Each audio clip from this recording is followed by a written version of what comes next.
Welcome to the Scenario Podcast, your guide to mental health and well-being. Each episode, we uncover practical tools, discuss expert insights, and explore how supplements can transform your mental health journey.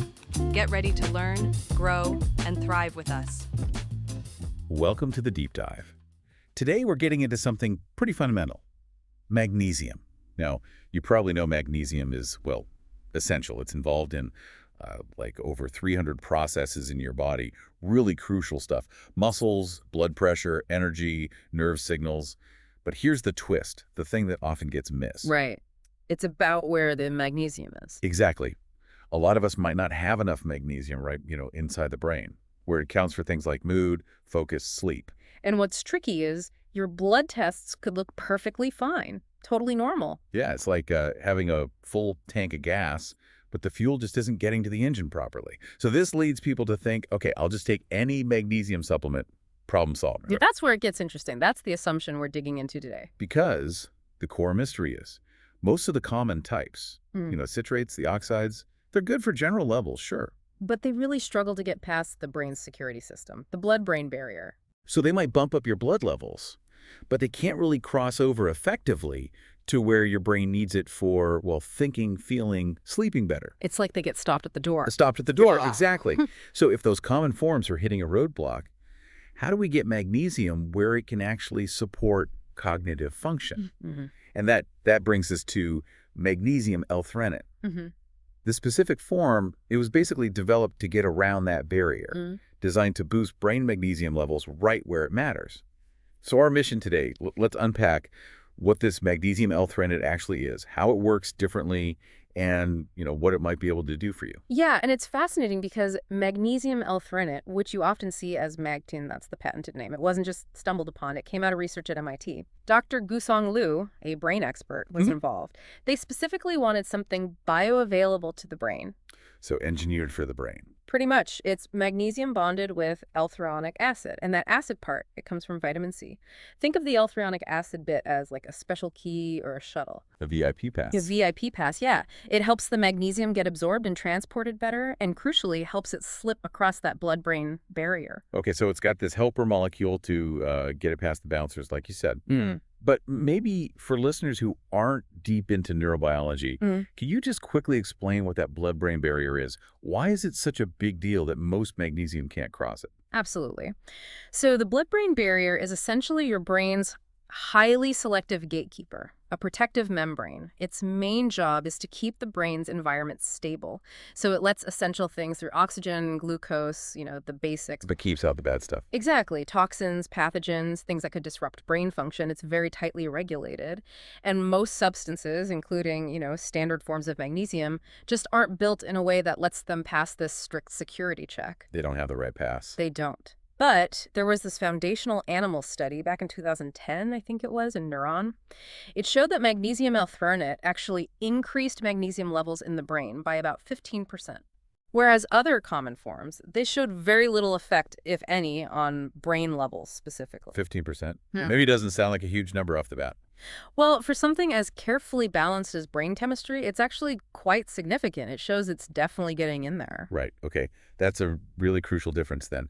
So once this specialized magnesium does get its VIP pass and crosses into the brain, what happens next? What does it do inside? Okay, so once it's inside, brain magnesium gets directly involved in some really key functions. One big one is synaptic plasticity. Synaptic plasticity. Okay, what's that in plain English? Think of it as how flexible and efficient your brain cells, your neurons are at communicating and forming new connections. It's really the basis of how we learn anything new, how we form memories. Magnesium is essential for that process. The backbone of learning and memory. You could say that, yeah. It also helps regulate stress hormones, the HPA axis, your body's main stress response system. Magnesium helps modulate that. It can buffer the negative effects of cortisol, the main stress hormone, which can actually be toxic to brain cells over time. So it helps protect the brain from stress damage too. It does. And then there's sleep.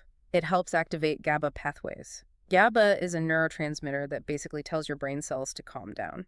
So it's like hitting the off switch, or maybe the dimmer switch? Yeah, the dimmer switch is a good way to put it. It reduces that kind of neural overactivity, helping your brain wind down for sleep. And you mentioned memory specifically. Yes, it seems to strengthen the density and maybe even the quality of those synaptic connections, especially in the hippocampus. Hippocampus, that's the brain's memory center, right? That's the one, often called the command center for memory formation. Okay, so if not having enough magnesium in the brain is linked to things like brain fog or memory slips, and this form can get in and do all that, what does that actually mean for someone listening? What kind of improvements might they see? Well, yeah, low magnesium in the brain is linked to problems. Things like impaired learning, worse memory, being more susceptible to stress and anxiety, even potentially faster brain aging and cognitive decline over the long term. So the flip side, getting levels optimized could have some pretty profound benefits. That's what the research suggests. Those studies point towards real improvements. Like that 2010 animal study we mentioned, it found magnesium L-Threonate improved both short-term and long-term memory in the rats, and they linked it directly to increased synaptic density in the hippocampus. Okay, rats are one thing. Yeah. Important, but what about people? Any human studies?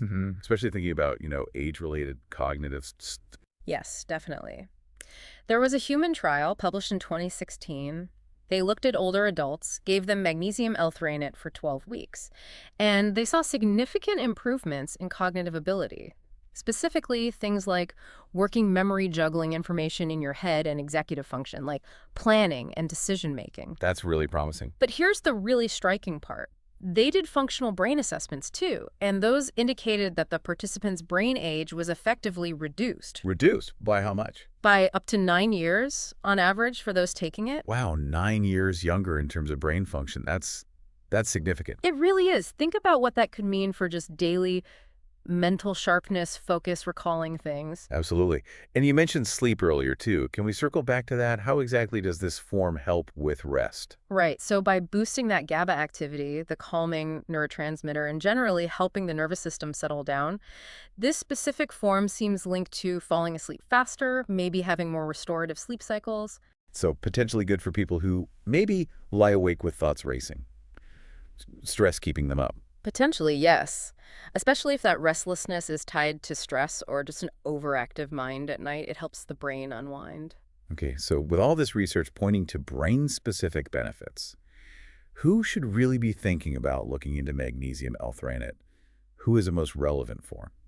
Well, if you're someone who often feels that kind of mental haze, brain fog, or you find it hard to focus, stay sharp, or if you're noticing slips in memory recall, maybe struggling with sleep onset or quality, Or dealing with a lot of stress. or dealing with high stress, yes. Yeah. Or maybe concerned about age-related cognitive changes.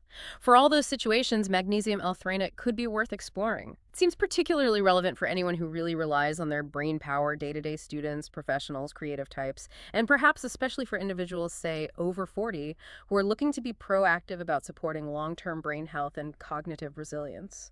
That makes sense. And if someone is thinking, okay, maybe I should try this, what do we know about dosage? How much do people typically take? And is it safe? The usual recommended dose is somewhere between 1,000 to 2,000 milligrams of the magnesium L-Threonate compound per day. Now, that actually provides about 144 to 200 milligrams of the elemental magnesium. It's important to note that difference. Right, the total compound weight versus the actual magnesium in it. Exactly. And people often take it in divided doses, maybe some in the morning, some in the evening, for more sustained support throughout the day. And safety, side effects. Generally, it's considered very well tolerated. One of the key advantages, actually, you know how some other magnesium forms can cause digestive issues, like loose stools, that kind of laxative effect? Oh yeah, that can be a real issue for some people. Right. Because magnesium L-Threonate is designed more for brain absorption, it tends to bypass a lot of those gut-related side effects. It doesn't hang around in the gut, causing trouble as much. Because its main job is to get across that barrier upstairs. Precisely. Its target is the brain, not primarily the gut. That's a good point about digestive comfort. What about, say, anxiety or mood? Is it thought to be better for that than other magnesiums because it gets into the brain?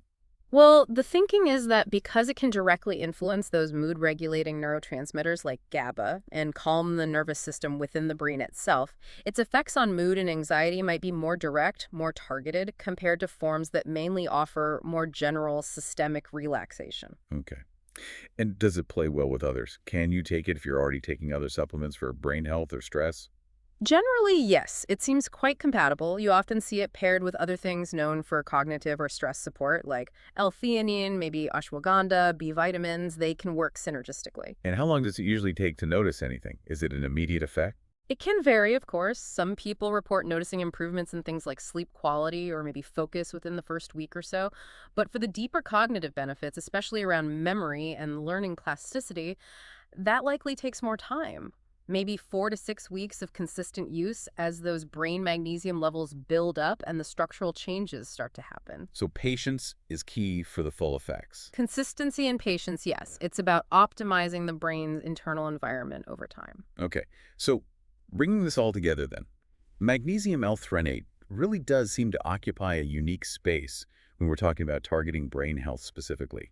That ability to actually cross the blood-brain barrier effectively, that seems to be its defining feature, setting it apart. It really is the key differentiator. It delivers the magnesium directly where it's needed for these neurological benefits. So, for you listening, if you've been experiencing that frustrating brain fog, or finding focus a struggle, maybe wanting better sleep, sharper memory, looking into a targeted approach like magnesium L-threonate, well, it might be a really important step towards optimizing how your brain performs.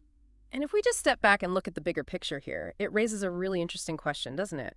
What if optimizing just this one single crucial mineral, making sure it gets to where it needs to go in the brain, what if that could be a truly significant step, a step towards unlocking your brain's full potential, not just for getting through today's tasks, but for building real long-term cognitive resilience and mental clarity as you get older? Something definitely worth thinking about. Thank you for joining us on this deep dive today. Keep exploring, keep asking questions, and stay curious. Thanks for tuning in to the Scenario Podcast.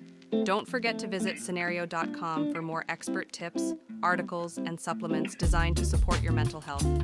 If you enjoyed this episode, remember to subscribe and share it with a friend. Until next time, take care of yourself.